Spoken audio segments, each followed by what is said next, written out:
солонгос суралцах үе шатуудын талаар хэдүүлээ ярилцсан. За миний хувьд болохоор Сүнжээн их сургуульд бол олон улсын харилцааны мэргэжлэр төгсөж байсан. За мөн Сүнжээн их сургуулийн эмнэлэгт координатор орчуулагчаар ажиллаж Монголд одоо салбаруудыг бол анх удаа бол нээж ажиллаж байгаа. Мөн хайкороо суралц зуршлын төвд бол ерөнхий менежерийн ажиллаж байгаа юм туршлагатай байгаа. За өнөөдрийн ярих сэдвүүд нь Монголоос хэлний бэлтгэлд элсэн орох үе шатууд, за Бөгнэм Солонгос улсад хэлний бэлтгэл суралцах талаар за үргэлжлүүлээд хэлний бэлтгэлд явсан юм чинь өөрсдийнхөө одоо зорилго байгаа тийм бакалавр, магистртаа хэрхэн орох вэ? Энэ процесс маань ер нь бол ямар шатаар явагддаг юм бэ гэдгийг хэдүүлээ өнөөдөр бол ярилцаад ойлголтыг бол авнаа гэсэн үг. За Солонгос улсад элсэн орох үе шатууд гэх юм бол мэдээж бид нар сургуулаа эхлээд хамгийн түрүүнд сонгох хэрэгтэй байдаг. За би Солонгос улс руу явмаар байна, сургууль сурмаар байна гэдэг тий. Тэгэхээр яг ямар чиглэлээр яаж сургуулаа сонгох уу гэдэг дээрээ та нар маань эхний ээлжинд тодорхой хэмжээний мэдээлэлтэй байх хэрэгтэй гэсэн. За хамгийн түрүүнд болохоор оюутнуудын маань дийлэнх сонготын өмнөрөө байршил. За би одоо жишээлх юм бол Сөүл хотод баймаар байна, Солонгосын Нээслэл хотод нь баймаар байна. Үгүй болоод ирэхээр би эсвэл манай ингээд таньдаг мэддэг хамаатан садангууд маань за Инчон хотод байрладаг ч гэдэм эсвэл Тэжон хотод байрлаж чинь тий. За эхний ээлжин жоохон таньдаг хүмүүсээ түшиглээд очсон дээр байх ч гэдэм. Ингээд гэр бүлэрээ ярилцж байгаад хаана амьдрах уу гэдгийг байршлаа сонгоно. За тэгээд байршилтаар чинь мэдээж нэг өртөгчөө өрөө дагалдаад яваад өгнө. За Сөүл хотод одоо байрлах юм бол мэдээж хэрэг амжиргааны өртгийн хувь тодорхой хэмжээгээр жоохон үнэтэй тий. За байр түрээслэгээд барьцааны мөнгө жоохон өндөр ч гэдэм юм. Ингээд өөрсдийнхөө амжиргааныхаа бас өртгөөс тооцоолоод байршлаа сонгоно гэсэн үг. За мэдээж энэ дараагаар нь болохоор бид нэр сонгож байгаа сургуулийн хувьд болохоор нэр хүнд. Би яг ямар сургуульд яваад байгаа юм бэ? Нэр хүндтэй. Нэр хүнд нь одоо магадлал итгэмжлэгсэн сургууль юм уу? Итгэмжлэгтэйгүй сургууль юм уу? Тухайн одоо орон нутагта байршлийнхаа одоо хэдийд ордог ингээд сургууль байна гэдэг дээр бас тодорхой хэмжээгээр дүгнэлт хийх хэрэгтэй. Тэгэхгүй болохоор ямар сургаггүй Солонгос явж л Солонгос сурч л байвал ингээд очиод мэдээж бид нэр өөрсдөө эн чинь боловсрал эзэмшиж байгаа учраас магадгүй буцаад одоо тэр диплома авлаа гэж бодоход өөрт чинь хэрэгтэй диплом одоо ажилд орлоо гэхэд тодорхой хэмжээний нэр хүнтэй сургууль авах юм бол одоо тэр дипломын чи өгдөг шимнээс гарна гэсэн. Яагаад гэвэл өмнө нь бол яг гадаадд төгсөн Солонгос төгсөн гэдгээрээ хүүхдэд тодорхойлогдож явдаг гэсэн мэл одоо би Солонгосын энэ сургуулийг төгссөн гэдгээрээ хүүхдүүд маань айгүйх дүгнэгдэж явдаг болсон. Тийм болохоор сурж байгаа сургуулийн чинь нэр хүндээс чухлаа гэж та нар манд тооцох хэрэгтэй. За дараагийнх нь мэдээж бид нар Монгол сурахгүй Солонгос сурж байгаа учраас төлбөр мөнгөний хувьд тийм. За сургалтын зардал маань ер нь төлбөр маань хэрнээ хэрийн зардал бид нар шаардлагатай. Тэгэхээр төлбөр мөнгөн дээр бас ерөөхдөө сайн бодолцож үзэх хэрэгтэй. Энийг бас эцэгтэй ам санхүүгийн чадамжаас тооцоолж үзэх хэрэгтэй тийм. За дараагаар нь болохоор сургууль чинь батландаа шаардлагатай юм уу шаардлагагүй юм уу? Батландаач гэдэг нь одоо цаашдаа визэнд ороход шаардлагатай юм эсвэл сургуультай шаардлагатай юм уу? Тэгээд энэ батландаач шаардлага маань өөрөө ямар шаардлага байдгийг гэх мэтчлэн энэ зүйлсүүдээ бол айгу эхний ээлжинд бол сайн мэдчих хэрэгтэй гэсэн үг сургуулаа сонгохдоо. За ингээд сургуулаа ерөнхийдөө сонгочлаа гэж бодё те. Тэгэх юм бол дараагаар сургуулаа сонгоцсон юм чи бид нөгөө үе шатууд процессууд маань явагдаад эхэлнэ те. За эхний ээлжинд сургуулаа сонгоцсон. Тэнгууд тухайн сонгож байгаа сургуультай чинь шаардлагатай бичиг баримтын жигсаалт гэж юм үүсдэг. За одоо жишээлбэл зарим хүмүүс идэгдэлтэй би Солонгос явах гэсэн юм аа. Танаар зурчилмаар байна. Юу бүрдүүлэх үү? Сургууль руугаа ямар бичиг баримт явуулах уу гэдэг. Тэгэхээр эхлээд хэдүүлээ тэрийг ярилцахаас өмнө саяны миний хамгийн түрүүнд ирсэн сургууль сонголт гэдэг юм а хийчих юм бол тухайн сургууль дээр чинь хамаарат тухайн сургуулийн шаардж байгаа бүрдүүлэх материалын жигсаалт гэдэг юм гараад ирнэ. За тэгээ сургуулийнхаа бүрдүүлэх материалын жигсаалтыг гаргаад ирэнгүүт хэдүүлээ тухайн одоо шаардлагын дагуу материалаа бүрдүүлж эхэлнэ гэсэн үг. За магадгүй өөрөөс чинь шаардлагатай юмнууд байж болно. За үндсэн материалыг авчингод одоо байгууллагуудын хувьд бол тэрийг чинь нэмгээл зэгцлэхтэй ахаад ингээд цаашаа сургууль руу явуулахад одоо нэг материал болгоод бэлдэж өгдөг гэсэн. За тэгээд ингээд материал чинь ингээд материалаа ингээд бэлдэн гутаа эсэлтийн бүртгэлийн хугацаагаа бас тооцоолно гэсэн. Бүртгэлийн хугацаа чи хизээ вэ те.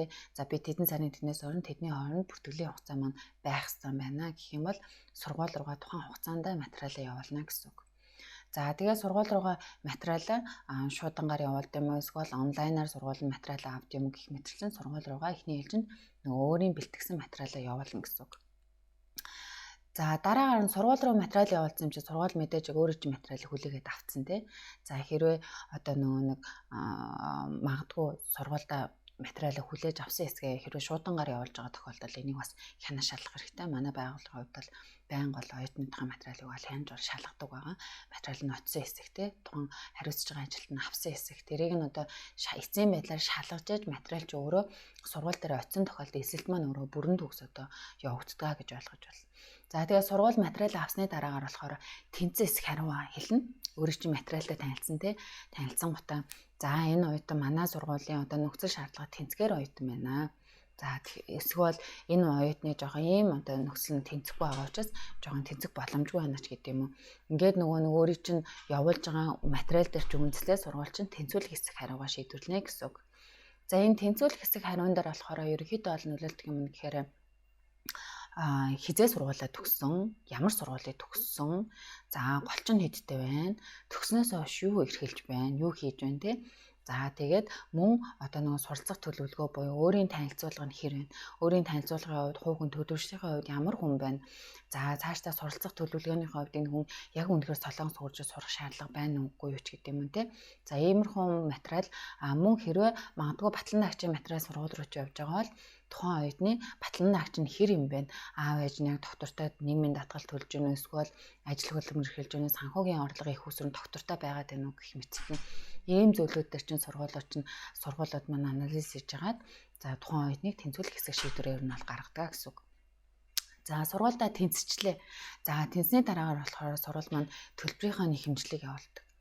За та тэнцсэн тулд одоо ийм төлбөрийг тэдэн сарын тэдний дотор төлнө гэнэ. Тэгэхээр нэхэмжил маань ирнэ гэж ойлгож болно гэсэн. За нэхэмжлэгдсэн хугацаанд нь сургалтын төлбөр төлнө. За нэхэмжлэгдсэн хугацаанд нь юу нь төлдөг.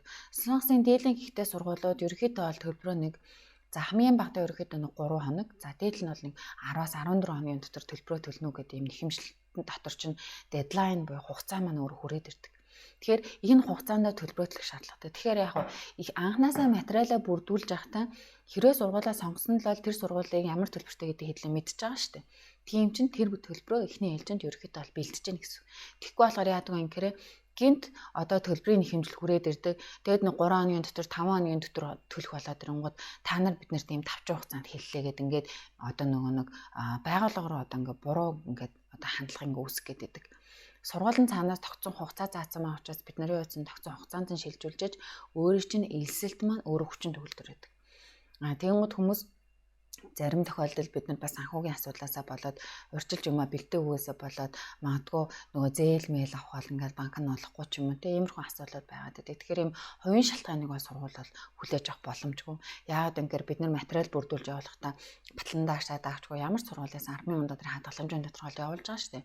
Тэр чинь болоод ирэнгүүт би танаас сургууль сурах гэдэг юм аа. Миний одоо цуглуулсан мөнгө энд байгаамаа гэд харуулчаад тэгчээ төлбөрөө төлөнгөт нь удаад байх юм бол сургууль чинь санхүүгийн хувьд нөгөө оюутан маань өөрөө эргэлзээтэй болж харагдана.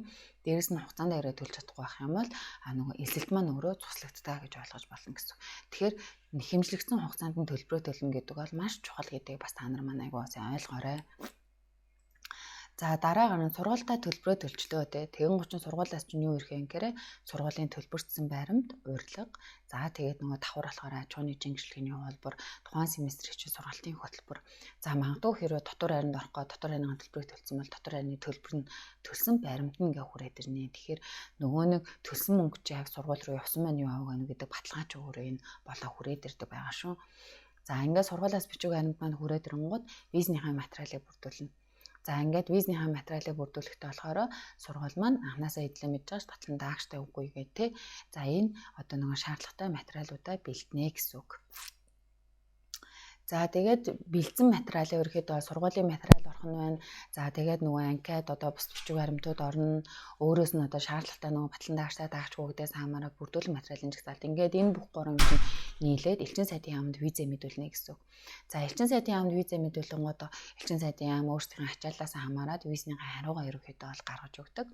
За тэгээд хариу нь болохоор амжилттай гарсан тохиолдолд бид нар бол сургууль руугаа явна гэж ойлгож болно гэсэн үг. За элчин сайдын яамд одоогийн байдлаар бол болохоор хэлний бэлтгэлийн хугацаанд оюутнуудын виз бол 5-аас 6-7 хоногийн дотор бол гардаг. За цахим визтэй буюу кодон визтэй оюутнуудын тохиолдолд болохоор элчингийн бас ачааллаас хамааран ажлын 3-аас 5 хоногийн дотор бол одоо Солонгосоос аль хэзээний одоо дарагдсан байгаа виз маань баталгаажаад одоо гарч ирдгээ гэж ойлгож болно гэсэн. За ер нь бол бид нийт юм одоо эдгээр процессуудыг бол дамжиж Солонгос руу бол одоо сургуультай бол явдаг байгаа. Тэгэхээр энэ процессууд маань ийм дараалал нь ерөөхдөө сая миний бол яг ингээд сая танд бүхэн тайлбарснаар байгаа. Тэгэхээр оюутнууд асуугаад байдаг те төлбөрөө бэлтжээд материалаа бүрдүүлж эхлэх юм уу? Төлбөрөө эсвэл виз гарсны дараа өгөх юм уу гэдэг. Тэгэхээр тэр асуултуудад маань хариулт нь болсон байхаа гэж бодож байна. За ингээд Солонгос руу явцсан те. За явангууд хэлний бэлтгэл сурах гэж байгаа. Бид нарт дийлэнх маань хэлний бэлтгэл зарим оюутнууд маань шууд ингээд бакалавр юм уу магистрт орё явчихж байгаа. За хэлний бэлтгэл сурж авах хугацаанд ч болохоор хичээл маань болохоор яаж явагдах вэ гэхээр ерөнхийдөө бол дундаж дийлэнх ихтэй сургуулиудын хэлний бэлтгэл маань өөрөө жил 4 семестр буюу 3 сар хичээл нь өөрөө явдаг. За 3 сараар нэг семестр гэж тооцоод тэгээд 2 сар хагас орчим хичээл ороод төгсөлтийн шалгалт авдаг. За тэгэнгუთ төгсөлтийн шалгалтаа авч дараагийн семестр рүүгээ орно гэсэн. Тэгэхээр 2 сар хагасын хугацаанд хичээл сурах нь өргөжлүүлээ шалгалтаа өгөөд одоо цаашаага анги дэвшиж орох юм байна гэж ойлгоно. За сургуулиудын хувьд болохоор зарим сургуулиуд нь өглөөний анги, зарим нь өдрийн анги гэж байгаа. За ерөнхийдөө бол Солонгос хэлний бэлтгэл бакалавр, магистр аль ч чиглэлээрээс манайхны одоо нэг пар гэж ярьдаг те. Тэр маань болохоор 50 минутаар хичээлдэг. 50 минут орлоо, 10 минут завсарлан, 50 минут орлоо, 10 минут завсарлан. За зарим сургуулиуд эхний 50 минут ороо 10 минут завсарлангуудаа дараа нь 40 минут ороод 20 минут завсарлаад ерөнхий завсарлага хийх ч юм уу те. Ингээд сургуулийнхаа өөрсдийн дотоод одоо зохицуулалтаасаа болоод жоохон харьцангуй өөр ах магадaltaй. Ер нь бол 50 минут ороод 10 минутаар завсарлсан. За бакалавр, магистрт ороод ирэнгууд болохоор бакалаврт одоо жишээлбэл 2 пар хичээл авах юм бол магадгүй багш нь өөрөө за өнөөдөр оюутнуудаа хэдүүлээ амралтаа юугаар завсарлага авахгүйгээр явах юм гэх юм бол 1 цаг 30 минут ороод хичээл нь тарах ч юм уу те. Тиймэрхүү тохиолдол бас байдгаа гэж ойлгож байна. За хэлний бэлтгэлд анхаарах зүйл байгаа. За оюутнуудын хувьд болонгод мэдээж хэрэг бид нэр ингээ Монголоос ингээ явж байгаа оюутнууд маань ер нь Монгол одоо нөгөө нэг гэр бүлийн хүмүүжил маань аль болох эцэгтэй дараа болчихгүй юмсан бас нэг өөрөө нэг жоохон ажил төрөл хийждэг ч юм уу те амжиргааныхаа зардлыг олъё гэдэг юм үүтэй оюутнууд маань бол дийлэнх нь байдаг. За тэгэхээр яадаг вэ гэхээр тэгэн гутаа нөгөө нэг одоо эрс болон явцын шалгалтуудаа хайн хандах юм тохиолдод байдаг. Тэгэхээр тухайн сургуулиас бол хамаарч байгаа. За эрс болон явцын шалгалт дундаж ерөөхдөө сургуулиуд бол 70% нөгөө 2 сар хагасны хугацаанд бид нар сурж байгаа штэ. Тэр хугацаанд 70% дээшээ бэжэж семестр ахидаг. Тэгэхгүй бол хэрөөж 70% зарим сургуулиудын хувьд бол 80% гэсэн байгаа. Сургуулийн дотоод журмаас хамаарна. За хэрөөж 70-аас 80% дээр хүрч чадахгүй л ах юм бол ахаад нөгөө нэг 3 семестрийн ахаад 2 жил 2 сар хагас сурсан шүү дээ. Тэр амьдралаа ахаал тавтна гэсэн үг. Ахаал тэр левлээ сонсно. Ахаал тэр нөгөө нэг хичээлүүдтэй оролцоод явна гэсэн үг. Тэгэхээр оюутнуудын хувьд ингэж нөгөө нэг одоо левел ундах нь санхүү болон цав хугацааны хувьд маш их асуудалтай байдаг. Тийм болохоор аль болж өгвөл эрс болон дундын шалгалт, явцын шалгалт, төгсөлтийн шалгалт юмнуудаа нийлүүлээд нэг 70-аас 80% буюу тухайн сургуулийн дотоод журмаас хамаарат оноогоо сайн авчих юм бол цаашаа ахаад явдаг учраас аль болох хурдан ахаад явах юм бол бид нар та санхүүгийн болон цав хугацааны хувьд хэмнэлттэй шүү гэж хэлмээр байна. За тэгээ оюутнуудын виз болонгод 6 сараараа сонгогдож явдаг. За эхний ээлжинд оюутан маань магадгүй сургуулигаа жилийн төлбөр төлчлөө тий. Тэглээгээд хэлний бэлтгэлийн оюутны виз жилээр гардаг.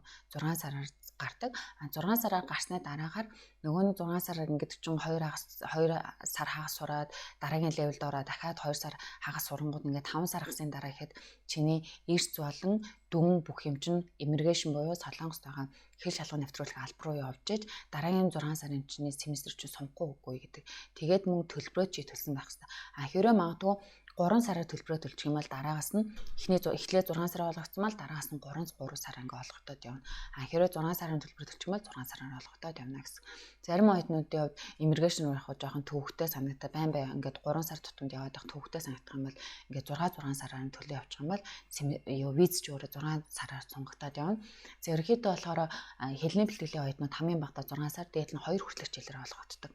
За өмнө нь бол одоо ингээл хэлний бэлтгэлээ сураад сунгаал ингээ хүмүүс ингээ яваад байдаг гэсэн бол одоо бол тийм боломжгүй элчин сайдын яамнаас 2 жилийн дотор л ерөөсөө тэрийг сурах ёстой гэд ингээд угаасаа бид нар хэлний бэлтгэлдээ топик 1-ээс эхлэх гэхэд баг 3 сар гэдэг чинь 6 хүртэл бол жил 6 сарын дотор бол хангалттай сурчих хугацаа байхгүй. Тийм болохоор иммиграшнаас 2 хүртэлх жилийн хугацаанд бол визийг нь бол сунгаж өгч байгаа.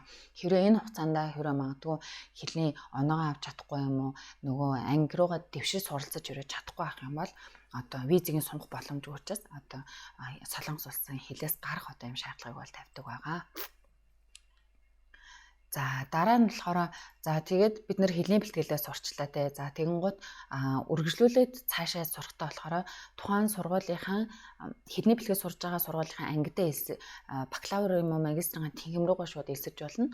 Үгүй бол TOEFL-ийн хэлнийхээ оноогоо аваад өөрхөн хүссэн сургуулиуд руу элсэж болно гэсэн үг юм бол. За TOEFL гэж байгаа те. За TOEFL болохоор ерөөхдөө болохоор TOEFL 1 2 гэж 2 байдаг. За тэгээд топик 1 нь болохоор 1 2 дугаар левел, 2 нь болохоор 3 4 5 3 4 5 6 дугаар левел ингээд багтцсан байгаа. Тэгээд одоо жишээлх юм бол хичнээн одоо оноо авахаас хамаараа түвшингөөр хуваагдаад явдаг гэсэн. Магадгүй топик 1 дээр шалгалтаа өгөнгүүтээ 80-аас 139 оноо авчих юм бол 1-р түвшин гэсэн үг тий. За 140-оос 200 оноо авчих юм бол 2-р түвшин гээд. За топик 2-ын шалгалтанд оронгуудаа магадгүй 120-аас 149 болох 3-р түвшин. За 150-аас 189 бол 4-р түвшин. За 190-аас 229 бол 5-р түвшин. 230-аас 300 түвшний хооронд оноо чинь хэрэг гарах юм бол 6-р түвшний оноо одоо TOEFL-ийнхаа сертификатыг авна гэсэн. За тэгээ анхаарах юм нэг юм бол ер нь бол оюутнууд ингэдэг. Би арай болоогүй байгаа юм чинь TOEFL одоохондоо өгөхгүй гэд ингээд байдаг. Монгол болохоор жилд 2 удаа TOEFL-ийн шалгалт авдаг. Солонгост болохоор жилд 6 удаа TOEFL-ийн шалгалт авдаг. Тэгэхээр ер нь бол чамд хизээ ямар боломжтой TOEFL-ийн шалгалтыг тогтмол өгж явах хэрэгтэй. TOEFL-ийн шалгалт гэдэг юм чинь хүнээс нэг мэдлэг шаардлагаас гадна бас ур чадвар осгоо хас шаарддаг. Тэгэхээр магадгүй эхлээд чи хүрээгөөцөндөө ороод үзэх юм бол за шалгалт маань ямар процессор яаж явагддаг юм бэ? Би шалгалтын дээр юуг анхаарах хэрэгтэй юм бэ? Сонсох дээр би магадгүй яаж тэмдэглэгээ хийвэл надад илүү тохиромжтой юм те. Ингээд нөгөө өөрийгөө туршлагажуулаад яваад. Ингэснээр Солонгос жил 6 удаа TOEFL өгөх шалгалтыг чи магадгүй за эцсийн удаа би 4-р дээрээ өгнө гэснээс илүү 1 2 3 дээр өгөх юм бол чи 4-р оноо ч өөрөө маш өндөр гарч өгнө гэсэн. Тэгэхээр ер нь бол TOEFL-ийн шалгалтыг оюутнууд маань өөрсдөө болсон болоо гэж үзэхгүйгээр өгөөд байгаарэ. Тэгэх юм бол эн чинь маш их туршилт олдтой шүү гэж бас хэлмээр байна. За тэгээ TOEFL-ийн шалгалтаа өгчөнгүүд мэдээж бид нар онооноос хамаараа тий магадгүй TOEFL-ийн шалгалтаараа эсвэл тухайн сургуулийн хэлний бэлтгэлийнхаа оноогоороо бакалавр юм уу магистртаа эсэг орох бидний эцсийн зорилго руугаа бид нар орох гэдэг тий. За ингээд ороход болохоор ерөнхий шаардлага нь болохоор юу байдаг вэ гэхээр хэлний оноо. За ерөнхий боловсролын сургууль төгссөн байх байна. 12 дугаар анги одоо дүүргэсэн байх тий. За эцэг хэн 100% гадаад иргэншилтэй байх гэдэг одоо харьяалтад бид нар орж байгаа гэсэн үг. За тэгээ хэлний оноон дээрээ тухайн сургуулийнхаа болон тухайн тэнхмээс хамаарат одоо ямар хэлний оноотой байх вэ те солонгос хэлхээ TOEFL-ийн түвшин хідээс дээшээ байх юм эсвэл англи хэлний түвшин давхар байх хэрэгтэй юм гэдэг ингээд ерхий шаардлагууд өөрөө гараад ирнэ. Тэгэхээр сонгож байгаа сургуулиас хамаарна.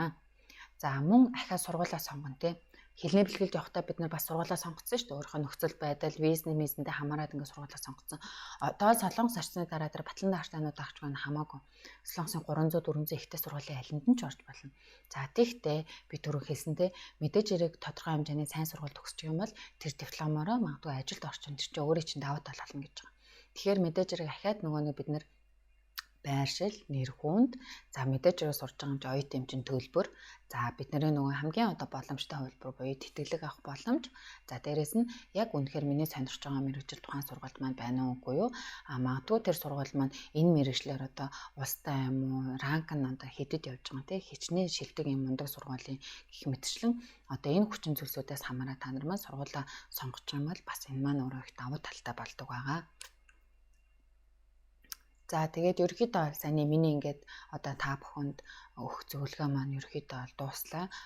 Ойлгомжтой байсан баг те яг Солонгос руу яаж сургуульд явдیں, ямар үе шатаар явдیں, цаашдаа хэлний бэлтгэл бакалавртаа яаж одоо элсэн орох юм процессын талаар би бол бас дэлгэрэнгүй бас тайлбарсан баг гэж ерөөхдөө бодож байна. За тэгээд хэрвээ асуулт хариулт байвал нэг цөөн хэдэн асуулт хариултанд харилцаа авчий. За одоогор бол бас асуулт хариултууд нэг сайн орж ирээгүй байгаа юм шиг байна. За тэгвэл хэдүүлээ одоо дараагийнхаа сэдв рүү бас оръё. За дараагийн сэдв маань би эхлээд сэдвээ одоо ивэнтээ эхлэхдээ хэлсэн байгаа тийм. За Солонгос улсыг сонгон суралцах одоо шалтгаанууд, давуу талуудын талаар за Кемех сургуулийн олон улсын харилцааны мэрэгчлэлтэн Юмишиг багшуудаа та нарт маань зөвлөгөө өгөх болно. Тэгэхээр хэдүүлээ тун удахгүй Юмишиг багшийнхаа зөвлөгөөтэй хамт ингээ уулзцгаая.